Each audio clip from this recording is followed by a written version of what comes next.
قارون اور اس کے خزانے کی چابیاں۔ بسم اللہ الرحمن الرحیم۔ قارون ایک تاریخی شخصیت تھا جس کا ذکر قرآن اور تورات میں ملتا ہے۔ قارون حضرت موسیٰ علیہ السلام کی قوم بنی اسرائیل کا ایک فرد تھا اور اسے اپنی دولت اور مال و زر پر بہت غرور تھا۔ قارون کا محل مصر میں تھا۔ اس کا محل اتنا شاندار اور وسیع تھا کہ لوگ اس کی دولت اور شان و شوکت سے متاثر ہو جاتے تھے۔ تاہم اس کے غرور اور تکبر کی وجہ سے اللہ تعالیٰ نے اسے اور اس کے محل کو زمین میں دھسا دیا۔ قرآن پاک میں سورہ قصص میں قارون کا ذکر ملتا ہے جہاں اس کے انجام کا بیان کیا گیا ہے۔ قارون ایک انتہائی دولت مند شخص تھا جو بنی اسرائیل کی قوم سے تعلق رکھتا تھا اور حضرت موسیٰ علیہ السلام کے دور میں مصر میں رہتا تھا۔ قرآن مجید میں قارون کا ذکر سورہ قصص میں کیا گیا ہے۔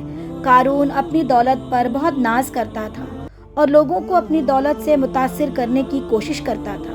اس کی دولت اتنی زیادہ تھی کہ اس کے خزانے کی چابیاں اٹھانے کے لیے کئی طاقتور آدمیوں کی ضرورت ہوتی تھی۔ قارون کو اس بات کا یقین تھا کہ اس کی دولت اس کی اپنی قابلیت اور علم کی وجہ سے ہے۔ بنی اسرائیل کے لوگ قارون کو نصیحت کرتے تھے کہ وہ اپنی دولت پر غرور نہ کریں اور اللہ کا شکر کریں، لیکن قارون کی ان باتوں کو نظر انداز کرتا اور کہتا تھا کہ یہ دولت اس نے اپنے علم و حکمت سے حاصل کی ہے۔ ایک دن قارون اپنے پورے شان و شوکت کے ساتھ باہر نکلا تاکہ لوگوں کو اپنی دولت کا نظارہ کرائے۔ اس کے عظیم الشان محل، خوبصورت کپڑے اور زیورات دیکھ کر کچھ لوگ اس سے متاثر ہوئے اور کہنے لگے کہ کاش ہمارے پاس بھی ایسی دولت ہوتی۔ لیکن وہ لوگ جو علم اور ایمان والے تھے انہوں نے کہا کہ اللہ کے پاس انعامات ان لوگوں کے لیے زیادہ بہتر ہے جو ایمان لاتے ہیں اور نیک عمل کرتے ہیں۔ اللہ تعالیٰ نے قارون کی نافرمانی اور تکبر کی وجہ سے اسے اس کے محل کو زمین میں دھسا دیا۔ جب قارون اور اس کے محل زمین میں دھسا تو وہی لوگ جو اس کی دولت سے متاثر تھے کہنے لگے کہ اللہ ہی بہتر جانتا ہے کہ کس کو کیا دینا ہے، اور ہم پر اللہ کا کرم ہوا کہ ہم قارون کی طرح نہ ہوئے۔ قارون کے پاس بے پناہ دولت تھی۔ قرآن میں بتایا گیا ہے کہ اس کے خزانے کی چابیاں اتنی زیادہ اور بھاری تھیں کہ کئی طاقتور آدمیوں کو اٹھانے میں مشکل ہوتی تھی۔ اس کی دولت کا تذکرہ اس لیے کیا گیا ہے تاکہ لوگوں کو یہ معلوم ہو کہ دنیا کی دولت کتنی بھی زیادہ ہو، اس کا غرور اور تکبر انسان کو تباہ کر سکتا ہے۔ قارون کو حضرت موسیٰ علیہ السلام اور دیگر نیک لوگوں نے بار بار نصیحت کی کہ وہ اپنی دولت پر غرور نہ کریں اور اللہ کی راہ میں خرچ کریں، لیکن قارون نے ان کی نصیحتوں کو نظر انداز کیا اور کہا کہ یہ سب اس کے علم اور قابلیت کی وجہ سے ہے۔ قارون کا محل جس کا ذکر قرآن مجید میں آیا ہے زمین میں دھسا دیا گیا تھا۔ اس واقعے کے بعد سے قارون اور اس کی دولت دونوں ہی زمین کے اندر دفن ہو گئے۔ آج کے دور میں قارون کا محل زمین کے اندر کہیں موجود ہے یا نہیں، اس کے بارے میں کوئی یقینی معلومات نہیں ہے۔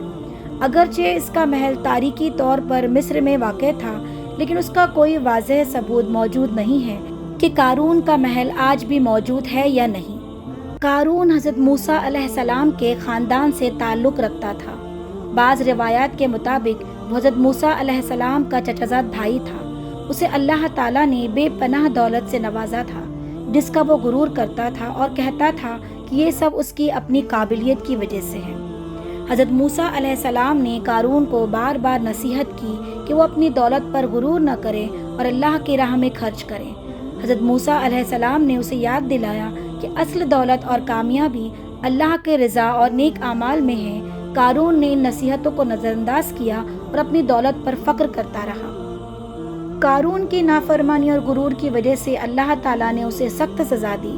ایک دن جب قارون اپنے محل میں تھا، اللہ نے اسے اور اس کے محل کو زمین میں دھسا دیا۔ یہ واقعہ قرآن مجید میں اس طرح بیان کیا گیا ہے: پھر ہم نے اسے اور اس کے گھر کو زمین میں دھسا دیا، بس اللہ کے مقابلے میں اس کا کوئی جماعت اس کی مدد کرنے والی نہ ہوئی اور نہ وہ بدلہ لے سکا۔ بعض روایات کے مطابق قارون ایک مرتبہ حضرت موسیٰ علیہ السلام کے خلاف سازش کرنے کا ارادہ کیا۔ اس نے ایک عورت کو پیسوں کا لالچ دے کر حضرت موسیٰ علیہ السلام پر غلط الزام لگانے کو کہا۔ جب عورت نے عوام کے سامنے حضرت موسیٰ علیہ السلام پر یہ الزام لگایا تو حضرت موسیٰ علیہ السلام نے اللہ سے دعا کی اور عورت نے حقیقت بیان کر دی کہ اسے قارون نے ایسا کرنے کے لیے کہا تھا۔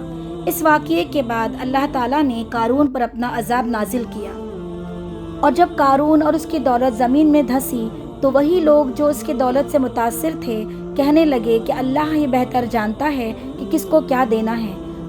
اور اللہ تعالیٰ نے قرآن میں ارشاد فرمایا، اور وہ لوگ جو کل اس کے مرتبے کی تمنا کر رہے تھے کہنے لگے، افسوس، اللہ اپنے بندوں میں سے جس کے لیے چاہتا ہے رزق فراخ کر دیتا ہے اور جس کے لیے چاہتا ہے تنگ کر دیتا ہے۔ اگر اللہ ہم پر فضل نہ فرماتا تو ہمیں بھی دھسا دیتا، ہائے کافر کبھی کامیاب نہیں ہوتے۔ خلاصہ کلام یہ ہے کہ قارون اور حضرت موسیٰ علیہ السلام کی کہانی ایک سبق دیتی ہے کہ دنیاوی دولت عارضی ہے اور اصل کامیابی اللہ کی رضا، ایمان اور نیک اعمال میں ہے۔ قارون کی نافرمانی اور غرور کا انجام ہمیں یہ سبق دیتا ہے کہ اللہ کی نافرمانی اور غرور کا انجام ہمیشہ برا ہوتا ہے۔ اللہ تعالیٰ ہمیں اس سے عبرت حاصل کرنے اور اپنی زندگی کو نیک اعمال اور تقوی کے ساتھ گزارنے کی توفیق عطا فرمائے، آمین۔